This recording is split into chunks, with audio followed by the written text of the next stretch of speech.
Hey, good morning. Welcome to Mentor Monday. Mentor Monday is your weekly microdose of encouragement, inspiration, and miracle grow on your potential as a coach.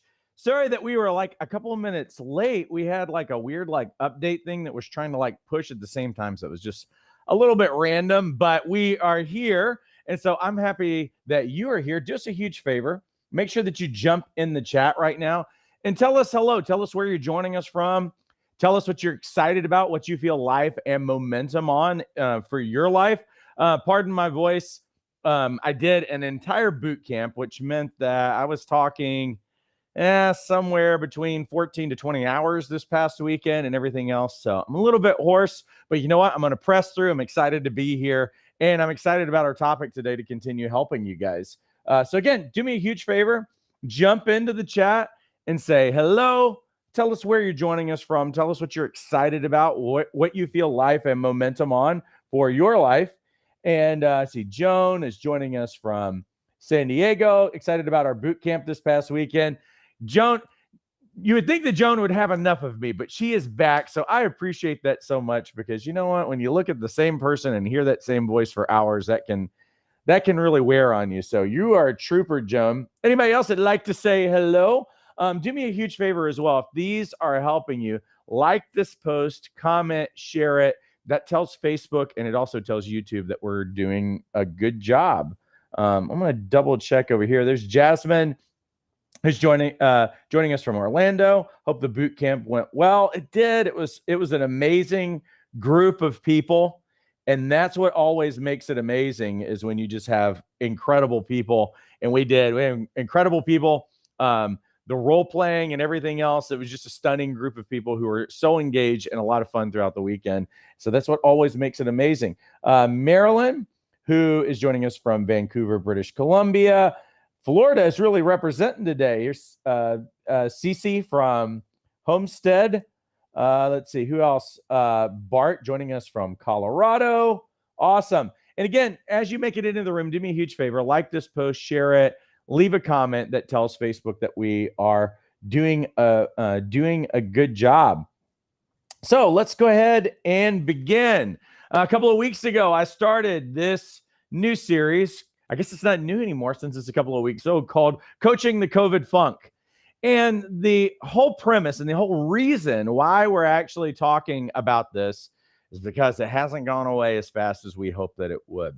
Honestly, I think that I saw people bounce back from the recession back in 2007 faster and better than I've seen people bounce back from this whole thing with COVID.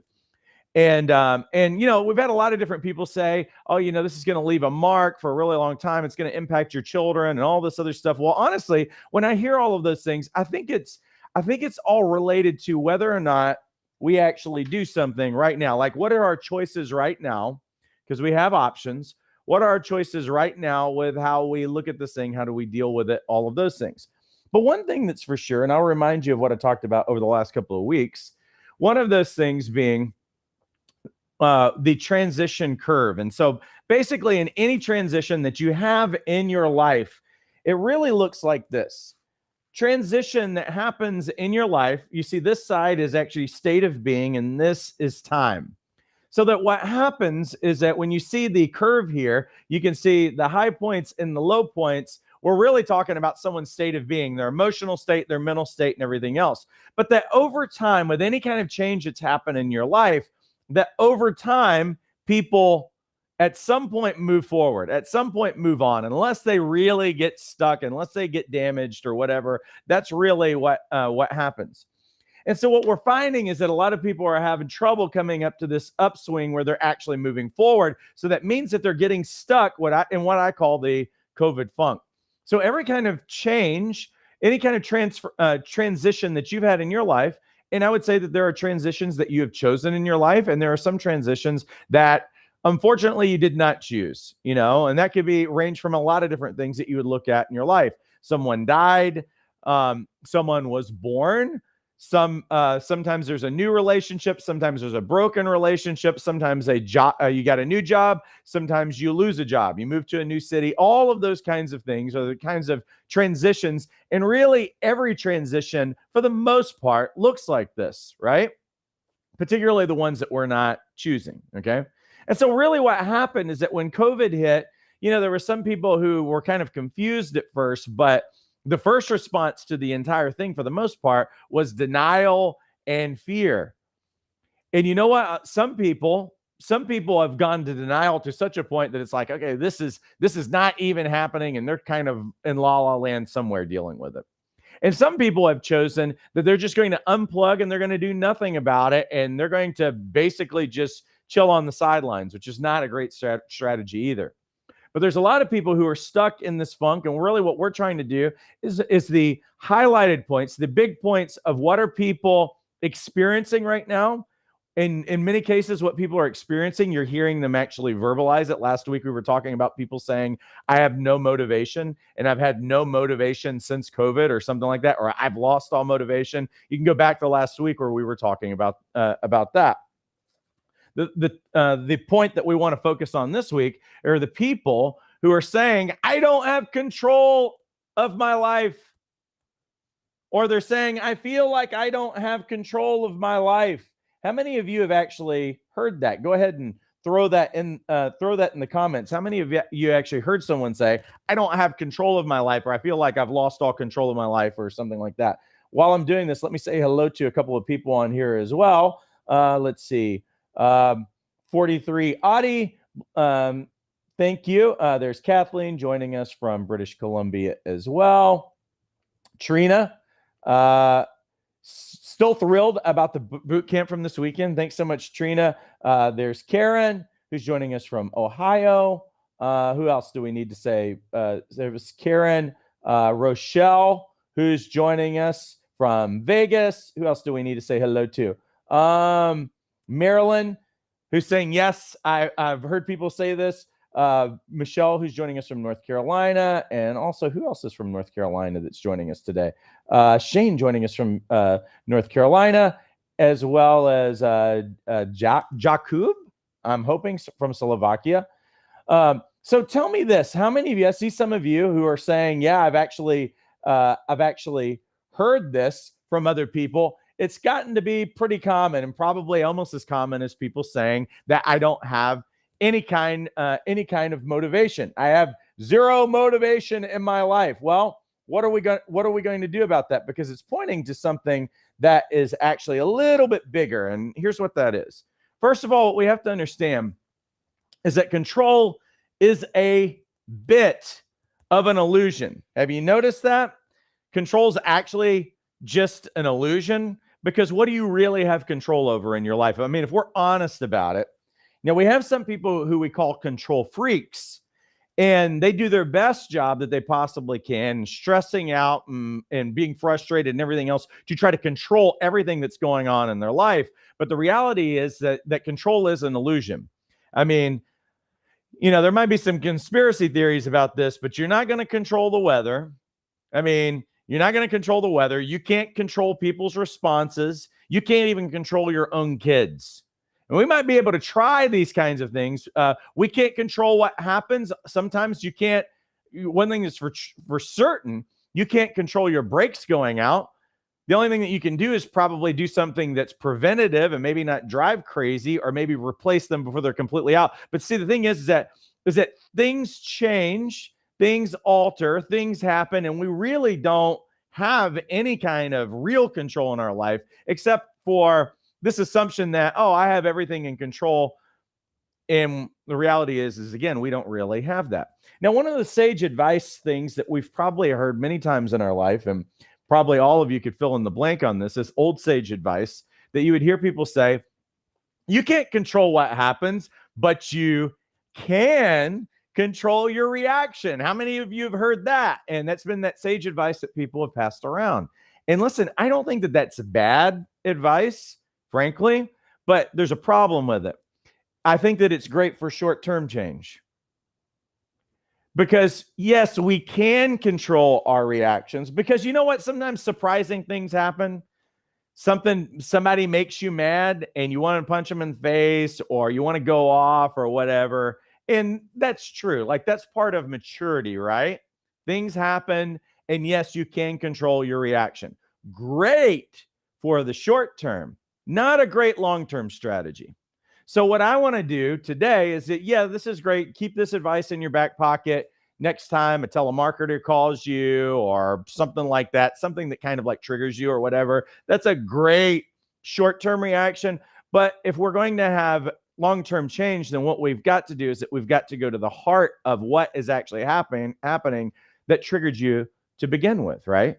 That's what we really have to do.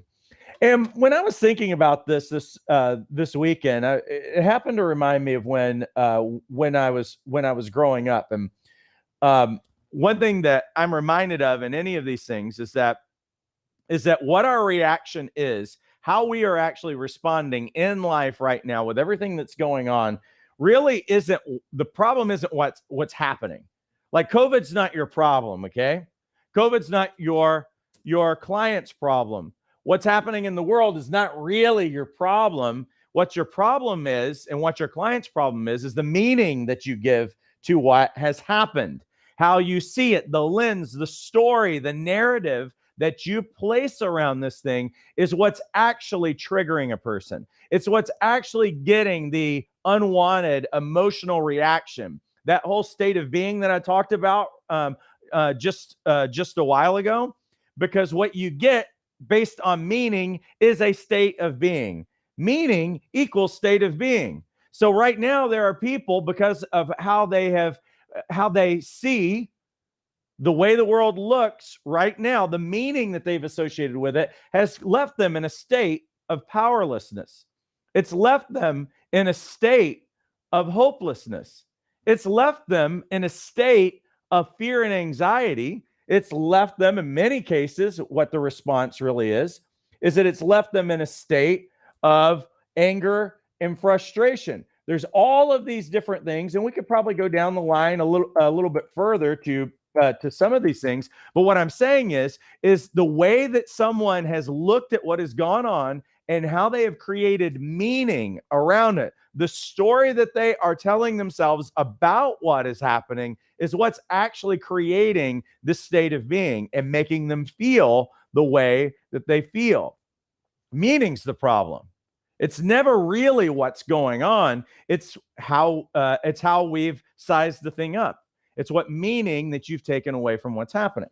When I was growing up, I don't know if you guys had a mom like my mom has, but like my mom was growing up. Did any of you have a mom that always thought the worst, expected the worst? I can remember when I was growing up and when I was a teenager and I was first driving and I would drive around. If I got home, it didn't matter if it was the middle of the day. If I got home like a half an hour late, like let's say that I was on my way home and you know what, I'm going to run into the store really quick and get something, or maybe there was traffic or something like that. And then I get home, and if I'm even like 30 minutes late or an hour late, there's my mom. Where have you been? And I was like, well, there was a little bit of traffic and I had to go around it. Or, you know what? I had to run in the store and I got a pack of gum and then I came home. And my mom's not mad about it. My mom's like looking at me like, well, okay, you were a half an hour late. I thought you were by the roadside dead. Did your mom ever tell you, I thought you were by the roadside dead? I heard that my entire life, as a child, and definitely as a teenager. When I got out of view of my mom, then if anything was up in the air, anything was like late, any kind of, like, I can remember I drove all the way to go visit family, and they were a few hours away. So made this trip, drive all the way down there, and it didn't matter how many times I made this trip. Drive all the way down there, and when I get there, my cousin's like, hey, I was about to go grab something to eat. Do you want to get something to eat? And I was like, yeah, let's go do it. So we go grab something to eat at some fast food restaurant or something. Then we get in the car, we come back, and there's my aunt at the front door, like waiting on us to get there. And she was like, Paul, you need to call your mom. And I was like, okay, I know. No, you need to call your mom now. She's frantic. She's all bent out of shape. She said you were supposed to have been here like an hour ago. You didn't call her. So she's all upset. You need to call her. And I'm like, are you kidding me? Get on the phone, call my mom. And I'm like, Mom, come on. This is like humiliating. Like, I'm fine. Like, I'm like, I'm 20 years old. Like, I'm really okay. And she was like, yeah, but but I know I was thinking the worst. I thought you were by the roadside dead. And you would not believe how many times I've heard that in my life.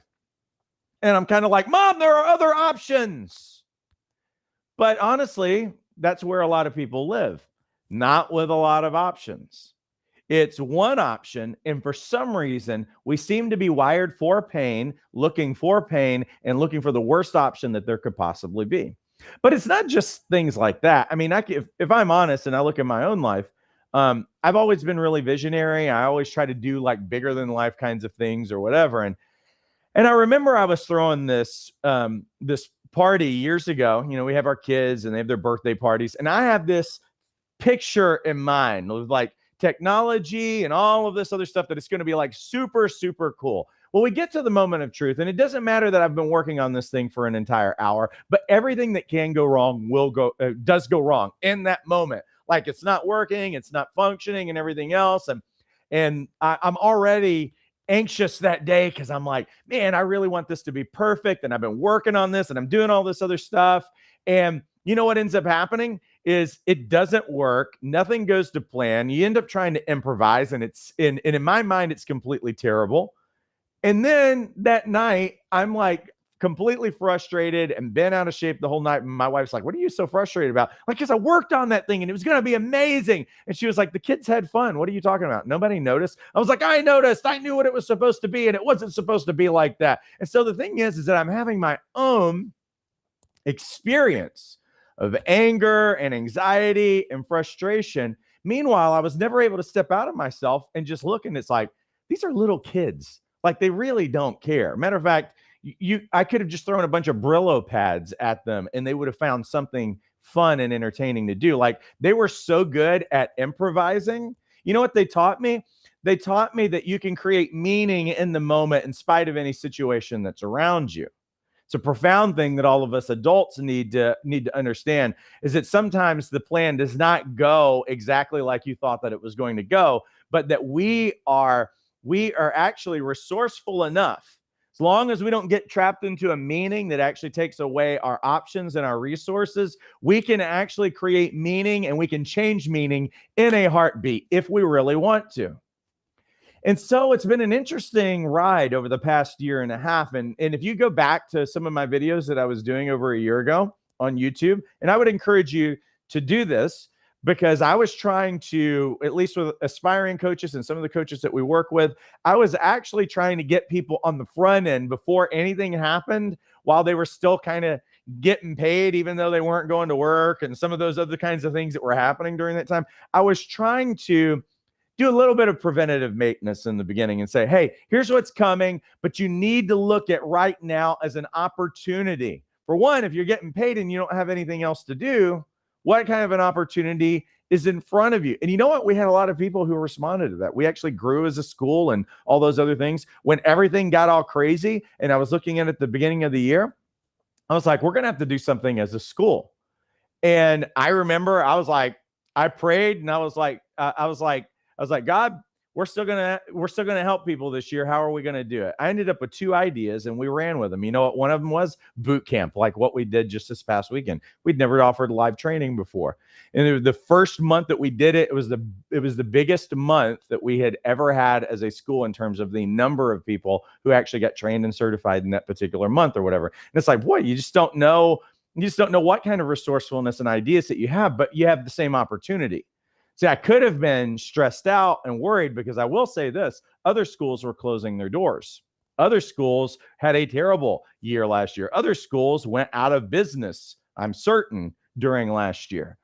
And it's all about how you see, because again, how you create meaning determines the state of being. And you know what? If you're in a low state of being, you're not going to be very resourceful. You know what? If you feel amazing, you just notice how easy it is to be creative and make great decisions. When you feel terrible, it's like the worst time to actually make decisions. And there were some people making decisions for their life and for their business in the past year that were some of the worst decisions they could have made in their life.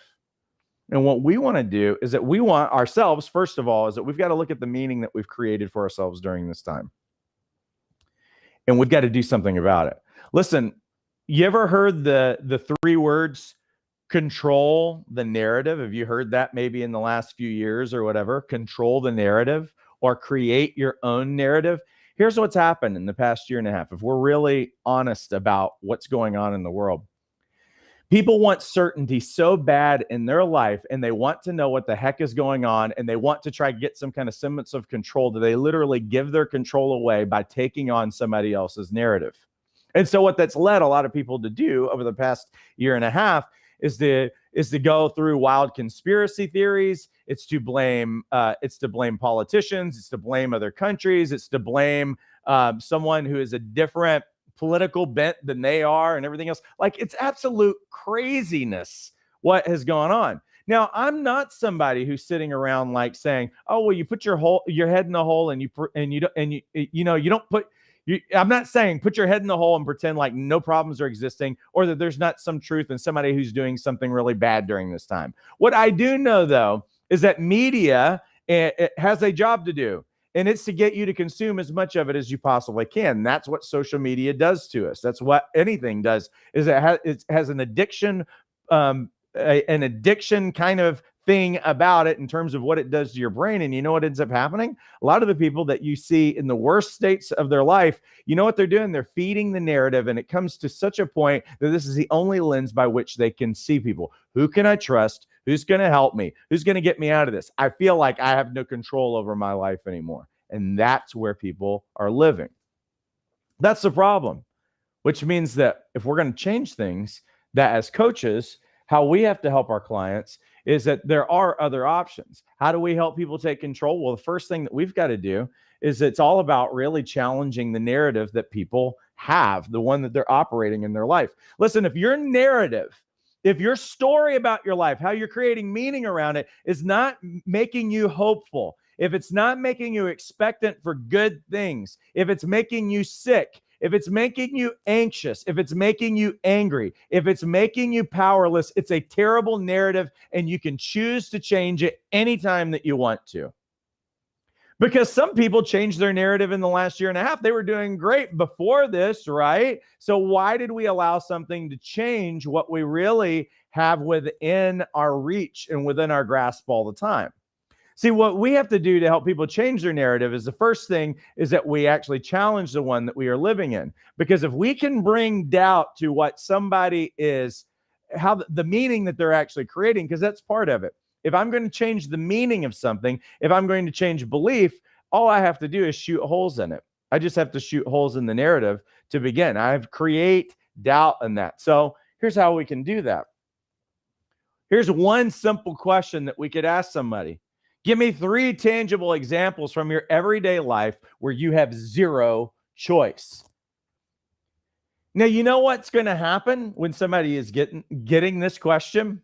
Give me 3 tangible examples from your everyday life where you have zero choice. You know what we're doing is that we're trying to move people from victim to responsible.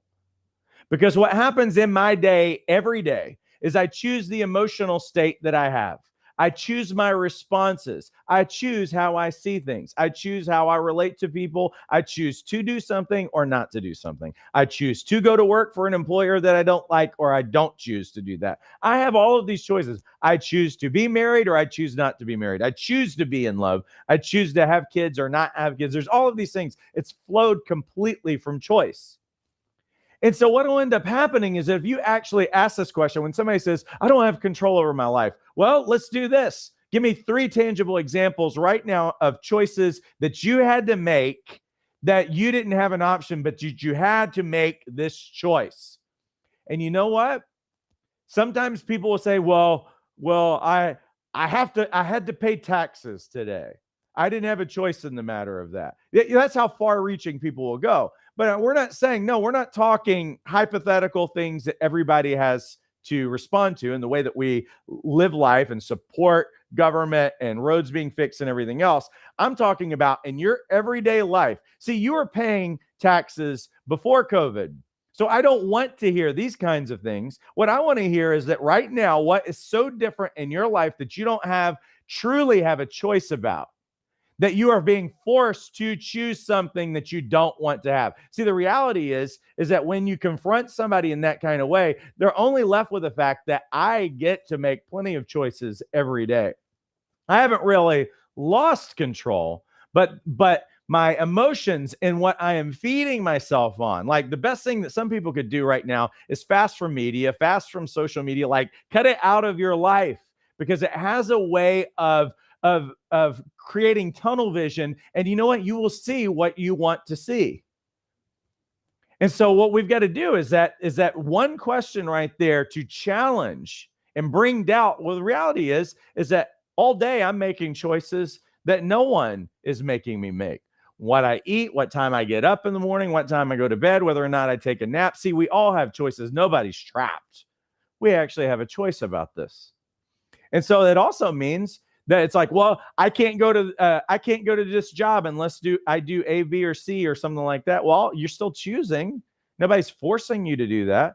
You also have a lot of other options. You have a lot of different ways that you could think about stuff. Like going back to just dealing with like the thing with my mom. She could have thought, hey, I wonder what Paul's doing right now. He's a little bit late. Maybe he met somebody that's really cool. Maybe Paul met somebody who was famous today. Well, highly unlikely in the little town we were living in at the time, but humor me. There's still a bunch of other options. There's a lot of different places that you could actually go. There's all kinds of different meanings that I could actually choose about this moment of my life, of this moment of resetting and rethinking about what's most important and what possibilities actually exist. That's why when you go back to look at my videos when everything started a year ago, I was like, what do we get to do right now that we never had an opportunity before right now? What opportunities should we be looking for and seeing that never existed before right now? That's how businesses came to bear. It's how inventions came to fruition, everything else. Matter of fact, problems, if we just have the meaning of understanding that problems equal opportunities, and in many cases, it's made people multimillionaires, multi-billionaires because they solved a problem. I shouldn't be down on the fact that I have a problem. A problem's an opportunity to grow. It's an opportunity to develop. It's an opportunity to see myself differently. And it's an opportunity for me to be creative and resourceful in the middle of that. But some people, when they see or hear a problem, it turns them into anxiety and everything else. And it's all about how we create meaning out of it. If you are an inventor or you own a business and you hear a problem from one of your customers or something, like, I hope that we have more problems, because if you don't have more problems, you're not going to have a business for very long, because that's what businesses and products and everything else are all designed to service or provide a solution for a problem, right? Here's the second thing that we can do to help people take back control. Another way that we're going to challenge the narrative, you can ask a simple question like this. Give me 3 ways where you are being influenced to think or feel. 3 ways, because what people do when they're trying to find certainty and make sense, because that's how we get meaning sometimes. We don't know how to make sense of stuff. So you know what people do? They turn on Fox News, they turn on CNN, they read whatever their favorite websites are, they turn on to social media to certain people and everything else. And you know what ends up doing is that they give them the narrative. And matter of fact, they end up putting themselves in an environment where it's anxiety ridden and it's built to trigger people. Because let's face it, some of the headlines and some of the finger pointing and everything else is all trying to get you to make an emotional reaction and an emotional decision, and to get you addicted to giving up at a certain point any semblance of your own thinking about something, so that you will follow it, so that you will buy it, or you'll buy into whatever those things are. And so what we have to do is that we have to actually confront those kinds of things, because most of the people who are in a powerless state are listening to voices that are communicating those things, that you don't have power, you don't have control, you're this, that, or the other. And it's influencing how they think and how they feel. We confront that place. So here's the third thing that I would share. Third thing is this. Give me 3 things you've done to actually take control or lead your life. See, because if we have created a meaning that says well, I don't have control of my life or something like that. Well, what have you done to actually take control of your life?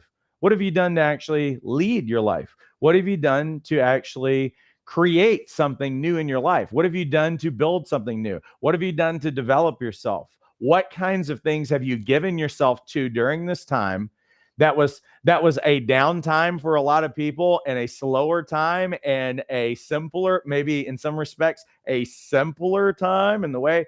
What have you done with that?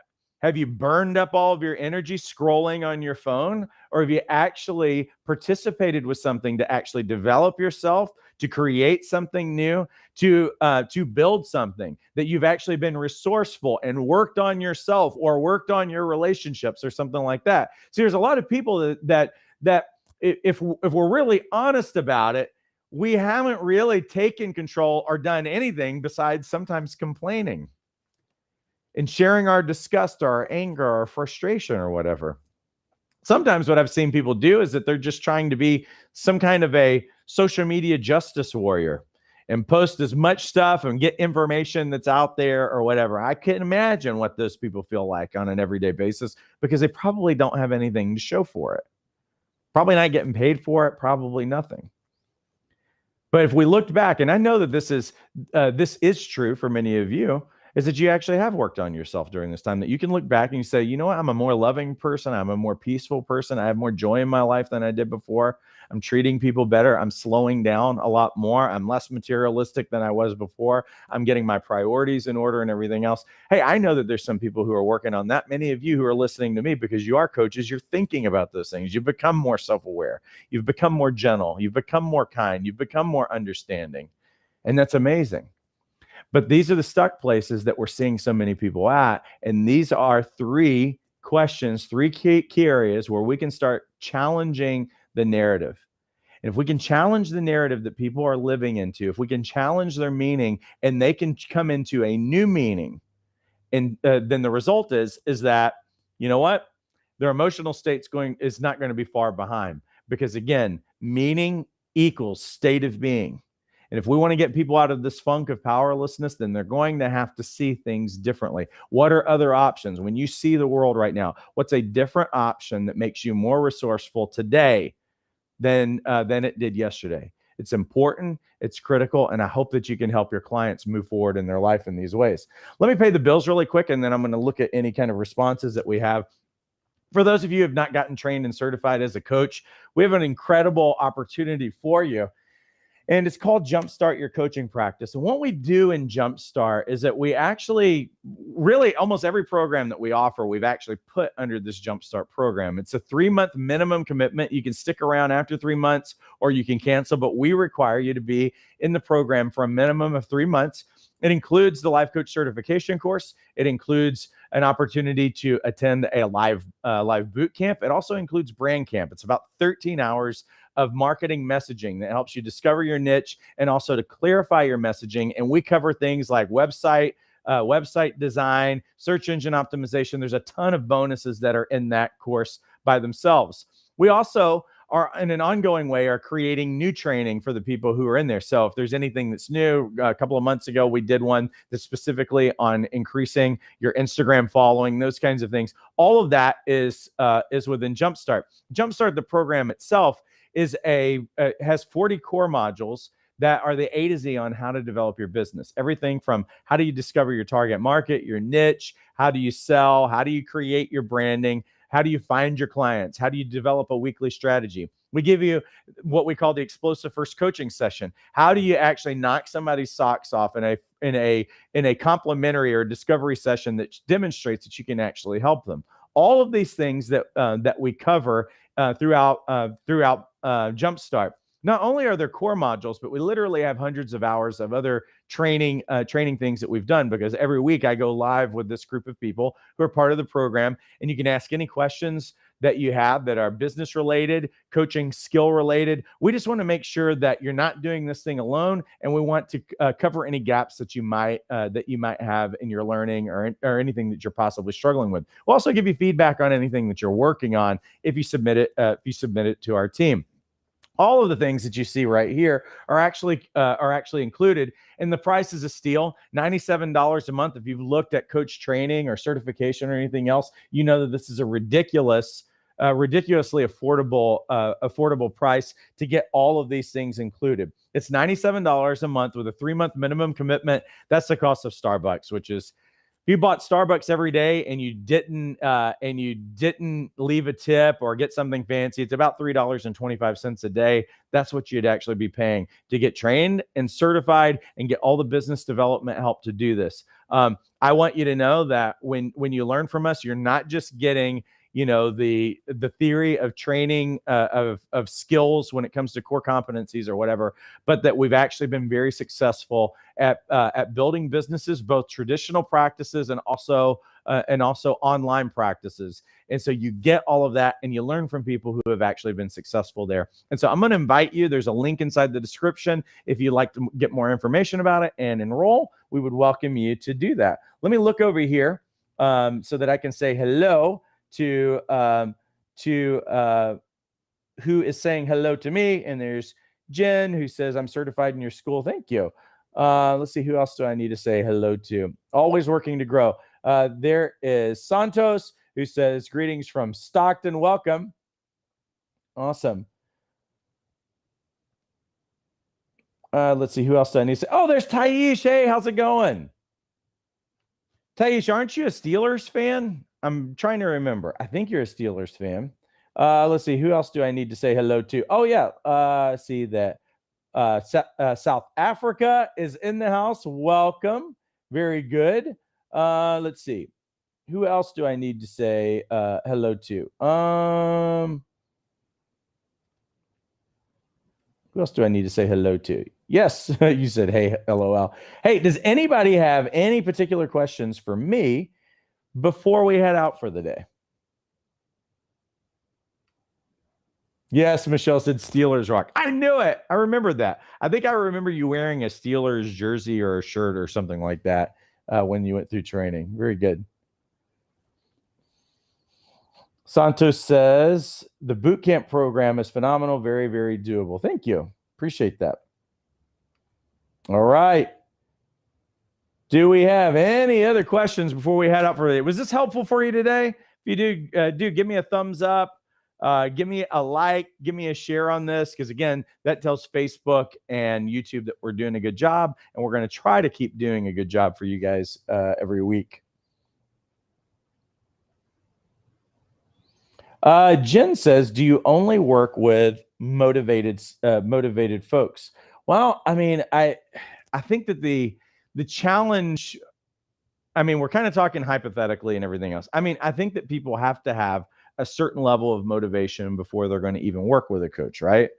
But motivation, and if I'd invite you to go back and even look at last week's talk about motivation in particular, there's a handful of factors that are specifically around human motivation that if we understand what is going on there, if we understand what really creates and sustains motivation in an individual, then we can actually help them with that. Because sometimes the keys to motivation, it's not like I'm just sitting here and I have an unmotivated person. It's that there's something else that's underlying there that's giving them the low energy, the feeling, the response out of that. And there's really only a handful of things for the most part with regard to human motivation. And so again, I'd invite you to go back to last week's talk where I talk about those specific things of if people are feeling really unmotivated or saying I have no motivation. Well, what are the key points that we can do to help revive that in someone? But I would say that just in general, if somebody's going to work with a coach, there's already some certain level of motivation that already exists, or they wouldn't be working with somebody. See, Karen says, everything's been very helpful from boot camp, and now this. I'm excited also to do the Jumpstart program. Awesome. Very good. Taish says you should do it. You won't regret it. Awesome. Thank you. All right, everyone. Well, I guess that is everything for today. Listen, you guys are amazing. Stay in touch with us. Make sure that if you're looking for more videos and you're looking for more inspiration and help and everything, we've got tons of them on our website, ilifecoachtraining.com. Also on our YouTube, you'll find a lot of other things, as well as on our Facebook, you'll find a bunch of different things as well. And if you're ready to pull the trigger and get trained and certified, that link is inside the description. You can get more information about Jumpstart. And you know what? We're only an email or a Facebook message or a text away, depending on if you're on our website and we actually have a texting app that you can literally text us. Then we're always here to be able to support you. And I just want you to know, again, I believe in you, believe in your dreams. You can absolutely do this. Listen, everybody, have a great rest of your week and take care.